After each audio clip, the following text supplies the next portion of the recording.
What's happening, folks? Back with another reaction, back with some more Aha.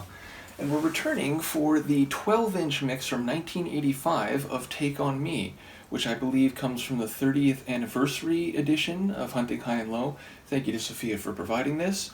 And yes, so this week we're not doing a demo live tandem, but a demo 12-inch mix tandem, and that may be the case for the next couple weeks. In any case, yes, I obviously began my Aha journey with this track, knowing it in advance, although over time I've heard more nuances in the track than just that lead riff, which was certainly what I was thinking about going into that initial reaction, where some of you had already found my channel by the time that one was in the books, and ultimately others of you found it in the weeks and months after.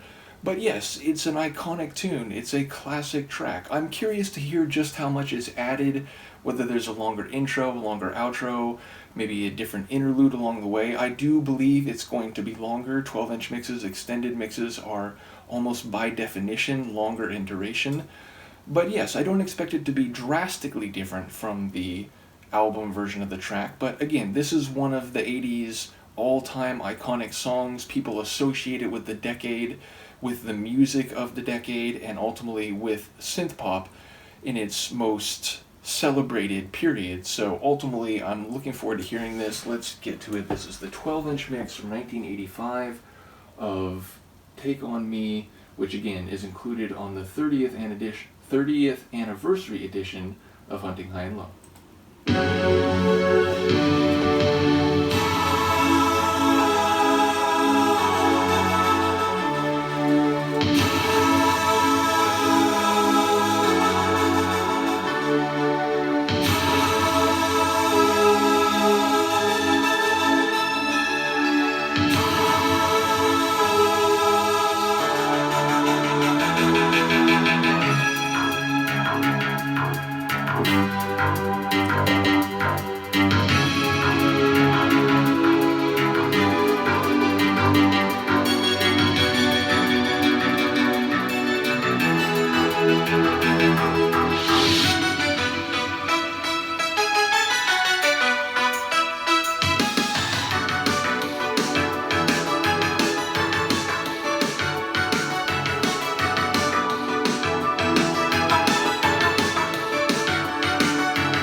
I love that little skittery riff. Which then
So as far as I could tell, it was an enhanced intro, a slightly differently arranged interlude in the middle, maybe extended a bit, and then a differently layered final section.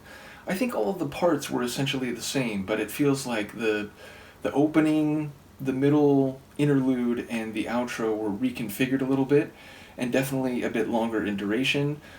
But yeah, the intro, I suppose, struck me as the most distinct in terms of, there's a bit more that you wait till it gets into the main groove of the track. As I said, the interlude seemed a bit reconfigured, and then that outro had a bit more of a multi-layered effect to it. I will say also, the first half of the chorus, and maybe this is just my perception hearing it in the moment, maybe it's identical to the album track, but this steady beat, almost marching quality of the first half of the chorus really stuck out to me on this listen, and certainly that elevated, stratospheric vocal at the end of the chorus from Morton, that really stands out every time I hear the track, but in particular I noticed it this time. It's just, you're waiting for it, as I guess the point. It's sort of the anticipation when you know he's just going to fly up through the clouds with his voice. So again, I've learned over the course of this deep dive that despite this being their calling card in popular music history, and certainly among casual fans and people who don't know the band all that well, because I think you'd be hard-pressed to find a person who paid attention to music in the 80s and somehow never heard this. Again, I was a kid, and I probably didn't hear it as much as I heard Depeche Mode, Erasure, Yazoo, groups I was actively following as a single-digit kid, but I was aware of it as I got older. It's one that kept coming around, my friends would talk about from time to time. So I feel like you'd be hard-pressed to find someone who didn't know it. But at the same time, I've come to learn that hardcore fans and people who really follow the group have a mixed sort of attitude toward it, and I completely get that. But I don't think there's any denying that it's a memorable tune. It's one that will get stuck in your head, an earworm, as younger folks will say these days. So yes, I think it's a fantastic track, and I think this longer version is perhaps even more satisfying. So yeah, ultimately, I don't expect this will be everyone's favorite, but it's definitely one that we had to go through. So let me know what you think, and I will see you next time. Peace.